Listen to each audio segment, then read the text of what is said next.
Hey, so I just finished reading Democracy in America by Alexia de Tocqueville.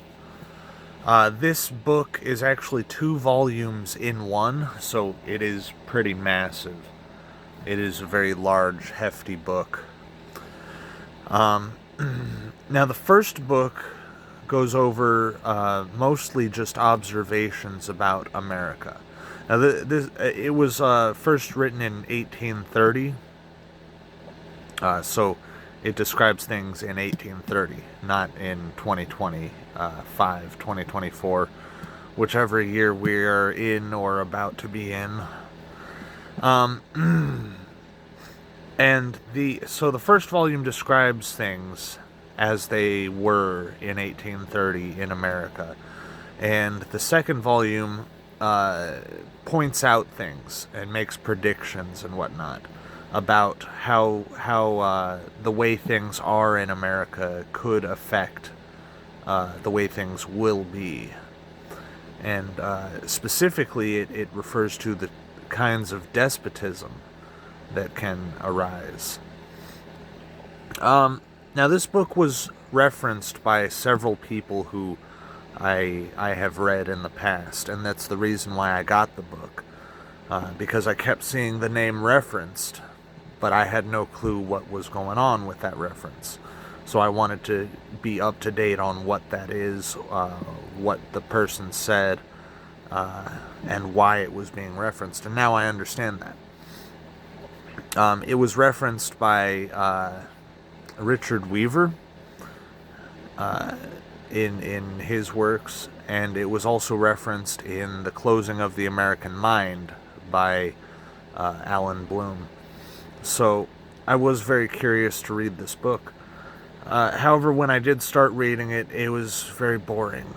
It's not over descriptive the way that phenomenology often is, but it just describes things that I already knew, or it describes the most mundane things, so it's not exactly very entertaining in that regard. Difficult to keep the attention. And now there are several problems with it. For starters, the way that things were in 1830 is not the way things are now.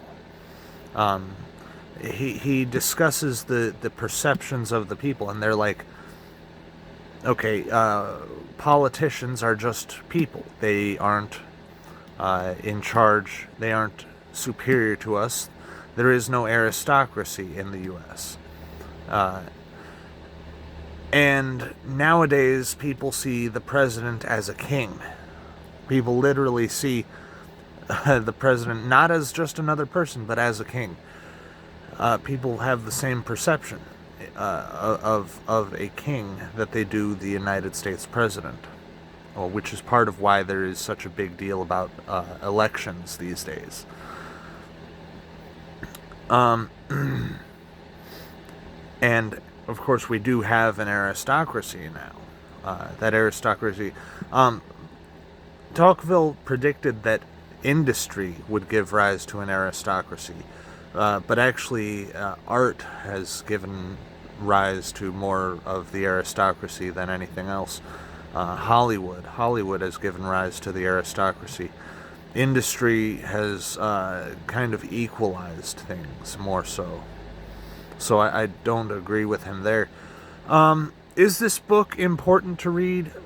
I have to say yes, because it's referenced so often, and because it does make valid points about the perceptions of people, and because it is a historical work. I have to say that yes, it is valid to read.